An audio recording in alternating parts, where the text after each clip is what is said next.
Hey YouTube, this is David, the Georgia photographer again. And what I'm doing today is I have come to Chattanooga with the wife and daughter. They're downstairs in the gym training or whatever they do. And I have brought this new little f4 lens I bought the other day and converted.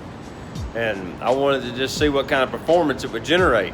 Basically do some street photos, some high altitude stuff, some street level stuff. Just try to get some varying things. I did a little portrait of Sierra sitting at a coffee shop. This little lens seems to be performing really well. It's actually quite impressive. So let's just go for a little walk, see what we come up with.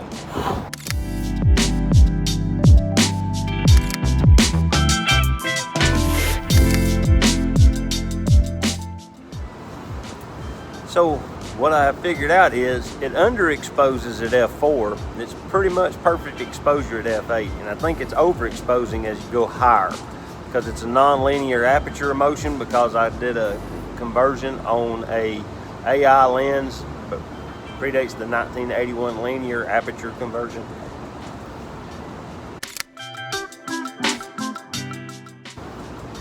Yeah, what I've done here is I've added a third of a stop of exposure compensation, and it's moved the histogram pretty much to the center.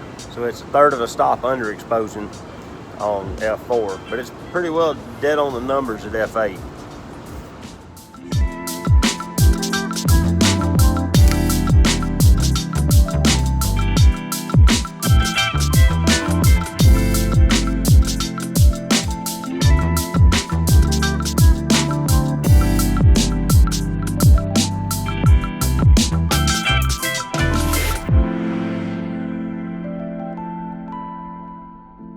So what I figured out is this is a great portrait lens. Got beautiful background blur, or bokeh, whatever you're gonna call it.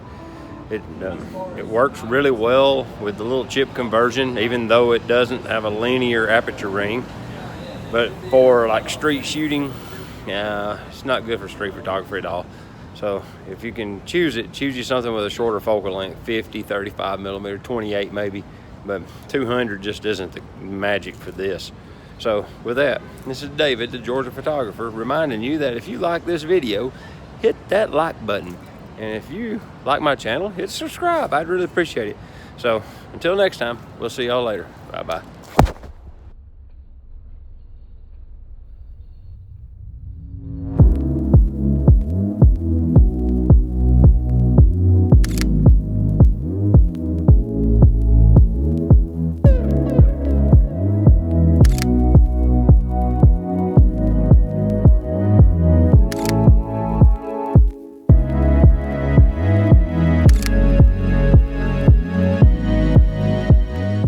One other thing I wanted to do right quick was just go over the lens itself.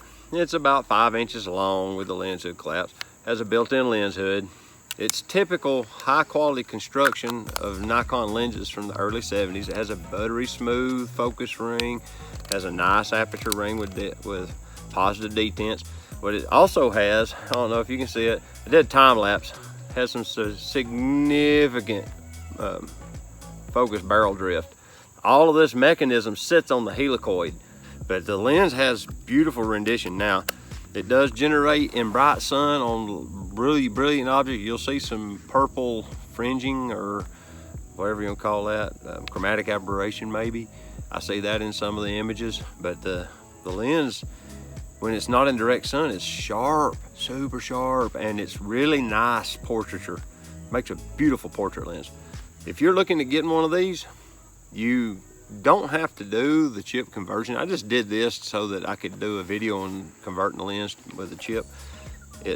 You shoot it in manual mode then, and it would work fine. You just have to make your aperture adjustments manually. But other than that, this is a great piece of glass. So enjoy. Y'all have a good one, and I'll talk to y'all later. Thank you for watching. Bye-bye.